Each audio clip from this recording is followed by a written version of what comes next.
The long-awaited Sony a7R5 finally arrived to great expectations. The a7R5 uses the same 61-megapixel full-frame sensor as its predecessor, but includes more processing power, a dedicated AI-based processing unit, a new autofocus system, new in-body image stabilization, IBIS, and much more. There is much to like about the a7R5, and it's clearly one of the best mirrorless cameras on the market. But does it offer enough new features to warrant upgrading from the a7R4? Design and amp handling. At first glance, the Sony a7R5 looks a lot like the a7R4. While there are many similarities between the two cameras, some differences, both big and small, result in a significantly better user experience. For starters, the a7R5 now has a color switch underneath the mode dial that lets the user quickly swap between still images, video and SQ video modes. I liked this addition, but I also found it was a bit too easy to accidentally switch the modes while rotating the mode dial above the switch. The old exposure compensation dial is now a blank control dial. It can be used for exposure compensation, but it can be customized for other tasks too. The more choices for users, the better. The a7R4 had a video record button to the left of the AF on button on the back. The button is still there on the a7R5, but it's now the C1 function button, while the dedicated record button sits atop the camera, near the shutter release. I think that's a good change. Now, on to the big changes. The a7R5 gets a new 4-way tilting touchscreen. It's also larger, 3.2 inches versus 3.0 inches, and has a higher resolution, 2095K dots versus 1440K dots, than the previous model. You can pull the display out from the back of the body and then swing it out to swivel it side to side or up and down. So you can use the tilting display when shooting in portrait or landscape orientations. The display works well, delivering a sharp, vivid picture across all shooting conditions, even in bright light. Sony has also updated the camera's electronic viewfinder, EVF, borrowing the same EVF featured in the A1. The EVF is a large OLED panel with 0.9x magnification and a whopping 9.44 m dots. It's extremely sharp. The a7R4's 5.76 m dot panel looks relatively old-fashioned in comparison. However, despite its overall excellence, it comes with some drawbacks. There is number to 40 fps refresh option, something the A1 offers. The 120 fps option comes with a reduction eye resolution. Further, when using the high-quality option, there is a visible reduction in detail as the camera focuses. If you have used the A1 or A7 IV, you know Sony's much-maligned menu shave recently undergone a much-needed facelift. The a7R5 benefits from that important work, featuring significantly improved menus compared to the a7R4. The menus look better, are easier to navigate and feature improved touch functionality. The a7R5 also adds new CFexpress Type A dual card slots, which exist alongside the dual UHS to SD slots that were available on the a7R4. CFexpress Type A cards offer better performance for image buffer depths, buffer clearing and transfer speeds. However, they are also expensive and slower than high-end CFexpress Type B cards. Image quality. While the a7R VS imaging chip isn't brand new, the camera's 61MP back-illuminated CMOS sensor is still the highest resolution full-frame sensor by a sizable margin. alongside the same great resolution as the A7R4. The A7R5 delivers similarly excellent dynamic range, tonality and color performance. The A7R5's auto white balance (AWB) performance is improved thanks to visible light and infrared sensors on the front of the camera, plus deep learning technology. Artificial intelligence (AI) also aids the camera's auto exposure (AE), which Sony says is 20% better. I can't speak to precise performance gains, but I can confidently say that the camera metered both white balance and exposure well in nearly every situation. AWB and AE mistakes were few and far between. In terms of color rendition, the A7R5, like its predecessor, produces vibrant colors that are saturated but not excessively so. I like how the A7R5 and other Sony cameras handle most colors. However, I personally prefer Canon's handling of skin tones and Nikon's presentation of the greens and blues common in landscape photography. Fortunately, when shooting RAW, I can process colors however I want. As for straight out of the camera JPG images, the files look quite good. The A7R5 produces extremely sharp images at low ISO settings. Performance dips, as expected, at higher ISO speeds but remains quite strong. The detail was decent even at ISO speeds as high as 12800, and while the images at this level were grainy, they still appeared sharp. The A7R5's RAW files were extremely flexible during editing. I was able to recover a lot of highlight data and detail from the shadows during processing. While doing this will add some noise to your image, that's a small price to pay for expanding the dynamic range of your photos. Overall, when it comes to image quality, there is not much to say about the A7R5 that couldn't be said about the A7R4.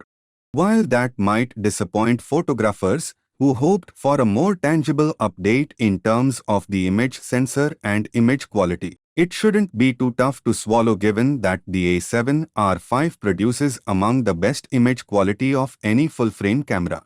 The high-resolution performance is second to none. Pixel Shift Multi-Shot. The Sony A7R5 also includes a Pixel Shift Multi-Shot mode, like the A7R4, but this time with AI assistance to help with movement reduction between shots. You can shoot 4 or 16 images, with 16 providing the best detail. The final composite uses 963 MB of data to create a 240.8 MB final image. It's a neat feature but not without its drawbacks. You need a tripod, which isn't always possible. Even with AI, you won't want to photograph heavily moving subjects, but moving leaves in the wind should be less of an issue. You also must process the composite on your computer rather than in camera. This is the bigger problem, as far as I'm concerned, because it disrupts my workflow. You must use Sony Imaging Edge Desktop, free, to perform the composite, and that's not an app I'd otherwise use to process my images. The processing is quite intensive and takes a few minutes, even on my M1 Max-powered MacBook Pro. The camera doesn't mark the pixel shift files, although you can easily find them if you shoot RAW plus JPG since only RAW files will be recorded using the pixel shift modes. They are labeled as sequential images in Imaging Edge Desktop, although only when you're reviewing the image. They aren't marked in the film strip at the bottom of the window. As for image quality, is the hassle worth it? I don't think so, at least not most of the time. However, when you compare the two images at 61 MP, the composite is slightly sharper. when viewing them at their full resolution at 100%. I don't think the 241 MP image looks especially detailed or sharp, but it is certainly very crisp when downsized. My conclusion is that while a pixel shift high-res composite image can deliver enhanced sharpness in the right situation, it also comes with a fair bit of hassle, at least until you get into a nice workflow and some compositing artifacts. I think the A7R5 delivers such great images without the pixel shift mode that I'm hard-pressed to think of many situations when I'd want to use it. Autofocus. One of the biggest new features of the A7R5 is its new autofocus system. The A7R5 ushers in a new era for Sony. Thanks to the dedicated AI processing unit and deep learning technology, the A7R5 uses advanced, highly trained artificial intelligence to perform subject detection, recognition and tracking, including for a variety of subjects, such as humans, non-human animals, birds and insects, cars, bikes and planes. As for human subject detection, the A7R5 promises better eye tracking, face tracking and body tracking from a wider range of angles. The performance is quite impressive. The camera also locks onto the eye's surface, not the eyelashes.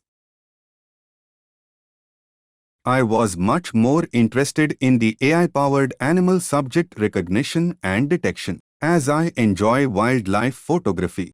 Birds are an especially challenging subject, as small birds rarely fill the full-frame image area and are fast-moving. The A7R5 excelled in most situations. While there were occasional instances when the camera didn't seem to recognize bird in the frame, especially in dim, low-contrast settings, it did a great job in good light.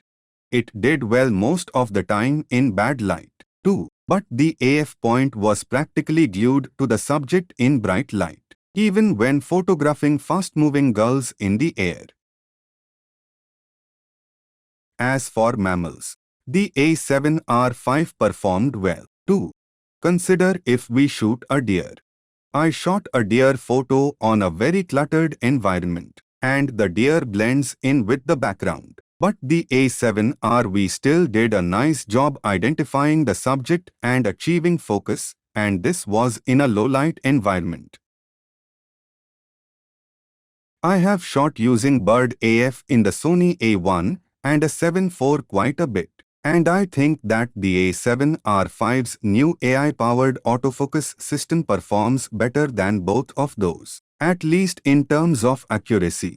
The A1 felt faster to me, but that might be partly due to just how fast the A1 is overall.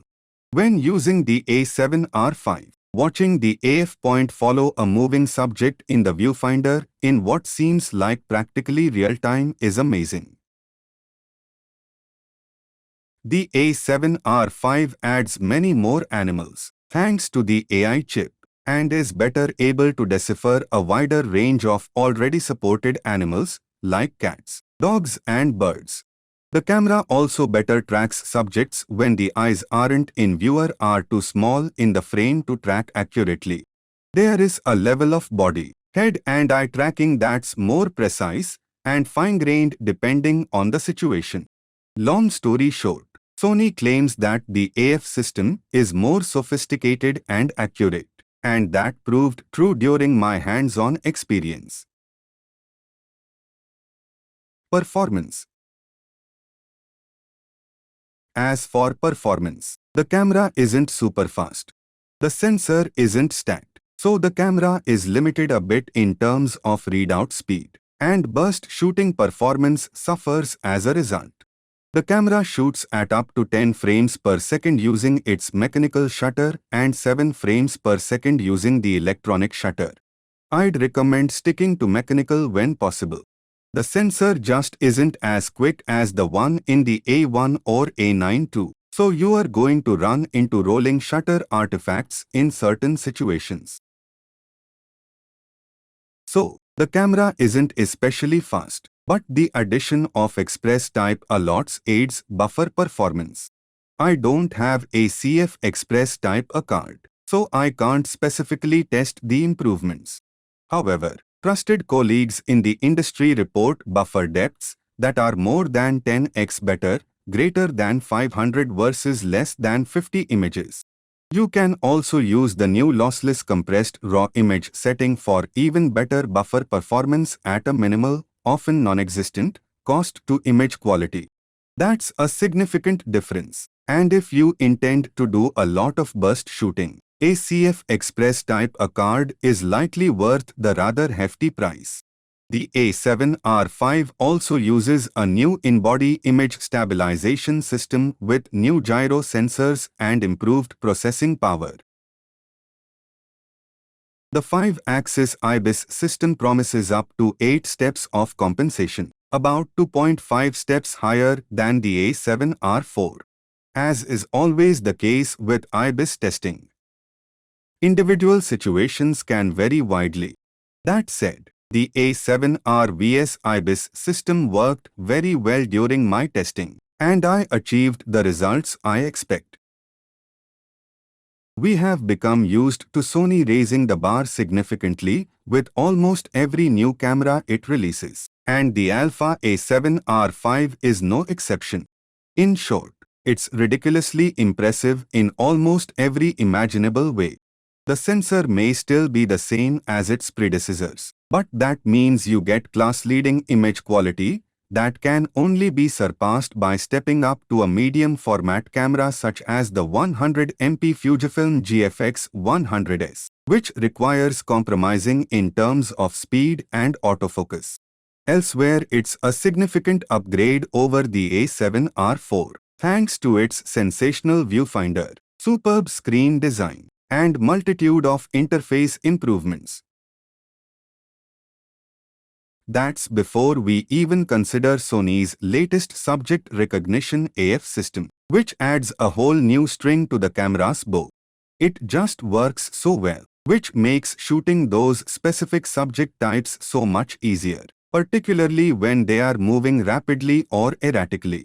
Of course, if you are currently using the A7R4 for landscape, portrait, or studio work in mostly static scenarios, then the new AF system won't bring much advantage. On the other hand, it'll be exciting to see what it delivers on the Alpha 1's successor. Overall, if your needs are tilted more towards image quality than outright speed, it's difficult to argue against the Sony Alpha 7R5 being the best full-frame stills camera available.